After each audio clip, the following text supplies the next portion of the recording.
Bismillahirrahmanirrahim. Assalamualaikum warahmatullahi wabarakatuh. Alhamdulillahirabbil alamin. Wassalatu wassalamu ala asyrafil anbiya wal mursalin sayyidina Muhammadin wa ala alihi washabihi ajma'in, amma ba'du.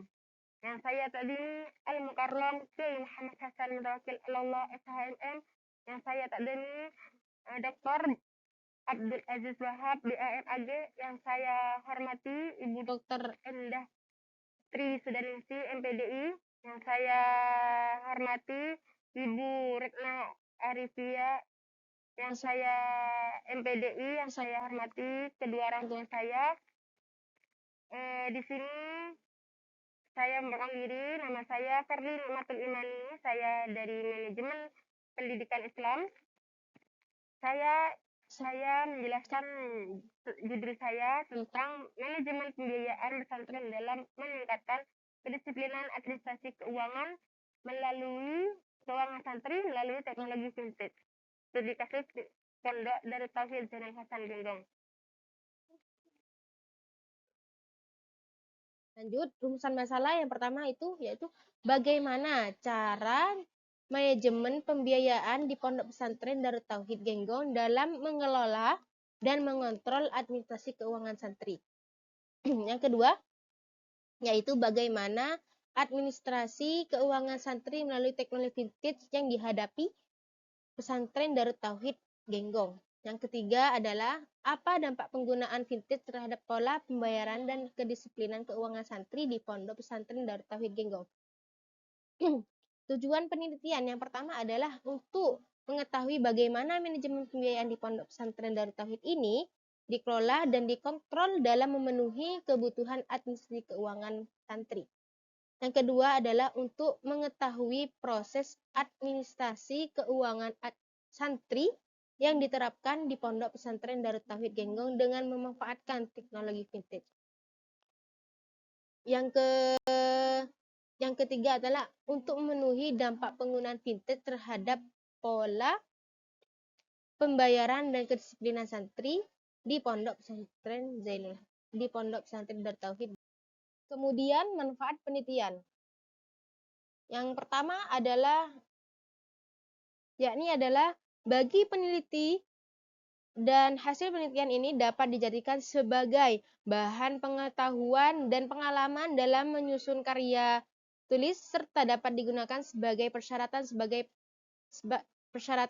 menjadi sarjana. Yang kedua adalah bagi santri dan orang tua, manajemen pembiayaan administrasi merupakan suatu sumber utama dalam mewujudkan kedisiplinan santri dan orang tua untuk pengelolaan administrasi dengan vintage. Di sini adalah penelitian terdahulu. Yang pertama adalah identitas dan persamaan, perbedaan dan hasil. Yang pertama adalah persamaan identitas, yaitu Ahmad Fauzi Abdul Basit yang berjudul adalah implementasi vintage dalam manajemen keuangan di Pondok Pesantren Amanda Cianjur. Nah, persamaannya ini sama-sama menjelaskan tentang manajemen keuangan vintage di Pondok Pesantren.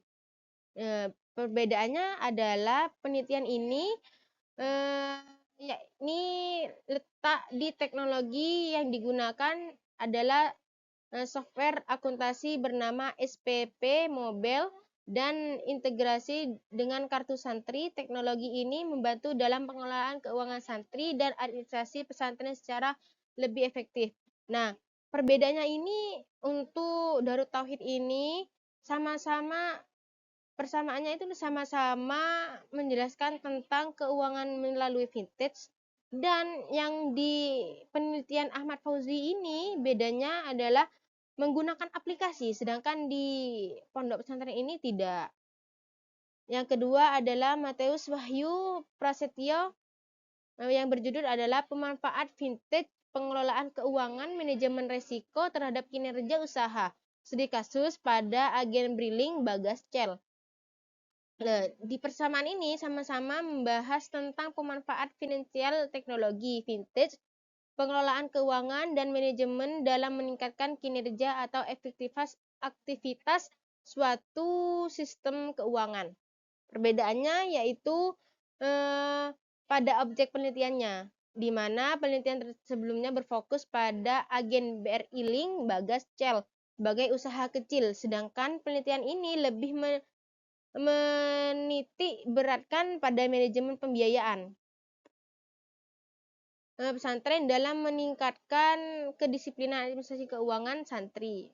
Selain itu, mendekatkan penelitian ini lebih mengarah pada sistem keuangan berbasis pesantren dibandingkan usaha mikro. Yang ketiga adalah dari dosen UNZA yaitu Ismatul Izzah, yang dimana judulnya yaitu fungsi manajemen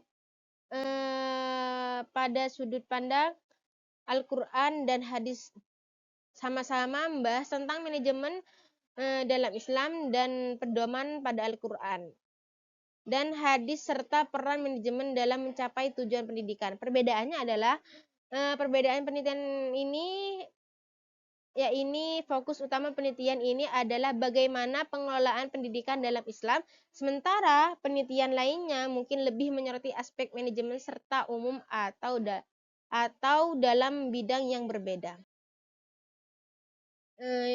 Yang selanjutnya adalah metode penelitian. Yang pertama, metode ini menggunakan literature review dengan pendekatan kualitatif detektif melalui studi lapangan. Yang kedua adalah data primer informasi. Sumber datanya yaitu ada data primer dan data sekunder. Yang data primer ini berupa informasi langsung dari subjek penelitian melalui wawancara dan observasi. Contohnya kepala administrasi. Yang kedua adalah santri. Yang ketiga adalah orang tua dan bendahara. Yang data sekunder yaitu dokumen, peraturan, buku, jurnal, dan artikel yang berkait dengan manajemen pembiayaan vintage ini. Yang ketiga adalah pengumpulan data. Pengumpulan data ini yaitu yang pertama adalah observasi. Yang mana peneliti ini langsung mengamat terhadap objek penelitian. Yang kedua, yang terlibat langsung dan yang tidak terlibat langsung. Yang kedua adalah dokumentasi, pengumpulan data dan dokumen arsip dan bahan tulis lainnya. Yang keempat adalah analisis data, yaitu terdiri dari mencari, menyusun, dan mengorganisasi data secara sistematis dan melakukan sintesis dan pola dari hasil wawancara, observasi, serta dokumentasi. Terima kasih. Cukup sekian dari saya. Wassalamualaikum warahmatullahi wabarakatuh.